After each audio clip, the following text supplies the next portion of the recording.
एक एक जो अमेरिकी फौजी जो शहीद होता है वो मेरे गले में फांसी का फंदा बन जाए। Every bloody body bag that comes back from Iran, इनका पॉलिटिकल फ्यूचर सील हो जाएगा। ठीक है, तो अब ये क्या कह रहे हैं कि मैं अपने अमेरिकी नहीं मराऊंगा, मेरे को छटक चार्लीस चाहिए। नेटो को बोल रहे हैं, नहीं, नेटो को बुला रहे हैं, तुम आके मराओ, तुम आके मराओ। नहीं मराओगे, मैं तुमको देख लूंगा। मैं धमकी देने पे आ गए, और धमकियां सबने दरकिनार कर दी हैं। जापान ने बोल दिया ठीक है साहब, हम भेज देंगे जहाज, लेकिन सीज फायर के बाद। बिल्कुल, सीज फायर के बाद। I think this is a very good answer. और मुंह पे चपेड़ है आपके, चपेड़ है आपके मुंह पे। जापान ने सही रास्ता दिखा दिया है।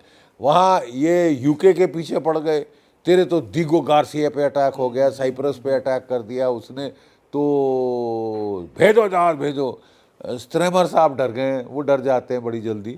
और उन्होंने कहा है कि ठीक है मैं न्यूक्लियर सबमरीन भेज रहा हूँ, कि मतलब पानी के ऊपर तो नहीं रहेगी, मेरे जहाज तो नहीं हिटेंगे, पता नहीं चलेगा कहाँ है, और मैं मार भी दूंगा है, मेरा क्या कहते हैं सांप भी मर जाएगा, लाठी भी नहीं टूटेगी है। बाकी सर, चूंकि हम देख रहे हैं कि एक वॉर तो सर वेपन से लड़ी जा रही है पूरे मिडल ईस्ट में, और ज़मीनी स्तर पर भी देखा जाए तो बहुत चीज़ें अलग हो रखी हैं। एक साइकोलॉजिकल वॉर भी चल रही है सर इस पूरे युद्ध में, हम देख रहे हैं जिस तरीके से ईरान के तमाम नेता मारे गए, और मुश्ताक खामनी का हाल है कि अभी कोई पता नहीं है कि वो जिंदा है या नहीं है, लेकिन उनकी तरफ से बयानबाजी लगातार आती रहती है कि उन्होंने ये बोला कि हमने अपना मोटिव अचीव कर लिया, हम जंग जीत गए हैं। इजराइल के प्रधानमंत्री सामने आते हैं, उनको बोलना पड़ता है कि मैं जिंदा हूँ। ट्रंप लगातार बयान दे रहे, तो क्या ये साइकोलॉजिकल वॉर और ये माइंड गेम सर कैसे देखते हैं सर, अब किस तरह? नहीं, हर वॉर में साइकोलॉजिकल वॉरफेयर, इंफॉर्मेशन ऑपरेशंस बहुत अहम हिस्सा होता है। मैं पहला ब्रिगेडियर जनरल स्टाफ था जिसको नॉर्दर्न कमांड में पोस्ट किया गया था, और मेरा चार्टर था इंफॉर्मेशन वॉर साई ऑप्स।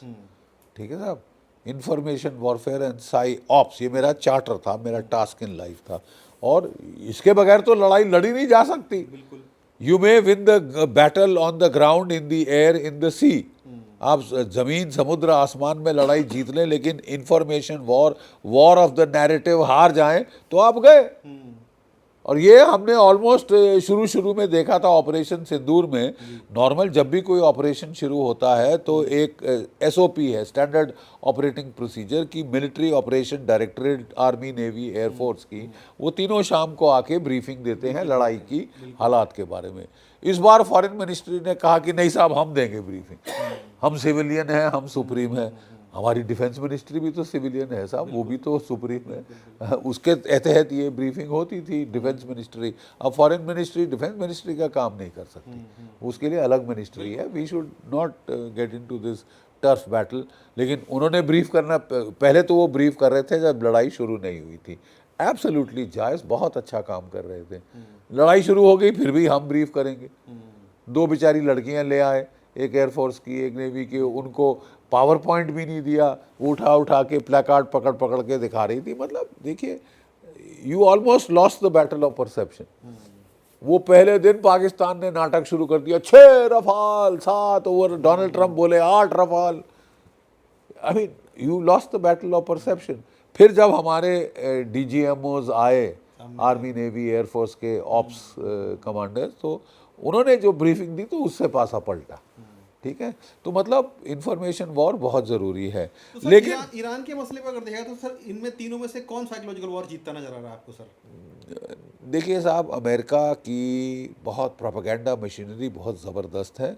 वो पूरी दुनिया के एयरवेव्स पे डोमिनेट करते हैं, सोशल मीडिया डोमिनेट करते हैं। प्रोपेगेंडा वॉर तो वो जीत जाते हैं हमेशा।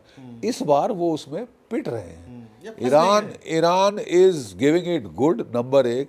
नंबर 2, दुनिया इतनी तंग आ गई है डोनाल्ड ट्रंप के सनकी पने से, झूठ से, एंटिक्स जिसको बोलते हैं ना, कि दुनिया अब सुनने को तैयार नहीं। गिमिक्स कह रही है उसको सर, गिमिक्स कह रही है, वो सुनने को तैयार नहीं।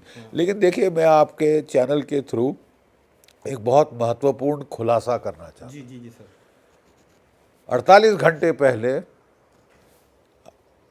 रशिया के 17 AN-123 आंतोनोव जहाज, जो कि दुनिया का सबसे बड़ा ट्रांसपोर्टर जहाज है, वो ईरान में लैंड किए हैं। और उन्होंने 4 बैटरीज S-400 मिसाइल्स की वहाँ पहुँचा दी। S-400 मिसाइल जिसकी वजह से हम तकरीबन ब्रह्मोस और S-400 की वजह से हम ऑपरेशन सिंदूर में ज़बरदस्त विजय पाई थी।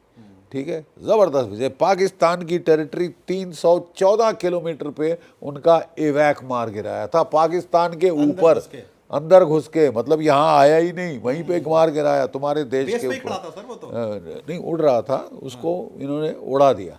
दूसरा बेस पे था जो हमने नॉकआउट किया था। तो अब वो मिसाइल वहाँ पहुँच गए और हमने काया पलट देखी है। बिल्कुल। कल परसों खबर आई थी कि एक F-35 शूट डाउन हो गया है। हम हैरान हो रहे थे कि चीन के S-300 यानी HQ-9, HQ-16, HQ वगैरह जो उन्होंने भेजे थे पूर्ण रूप से फेल हो गए थे। इजराइल ने उनको जैम कर दिया, अमेरिका ने उनको जैम कर दिया और एट विल मजे ले लेकर वो ईरान पे बॉम्बिंग कर रहे थे। बेचारे आयतुल्ला मार डाले, उनके लीडर मार डाले, 168 बच्चियां मार डाली और फिर बच्चों के पीछे पता नहीं क्यों पड़ गए। डोनाल्ड ट्रंप साहब हाथ धो के, कुछ आई थिंक कोई प्रॉब्लम है, वो बच्चों के पीछे पड़ गए।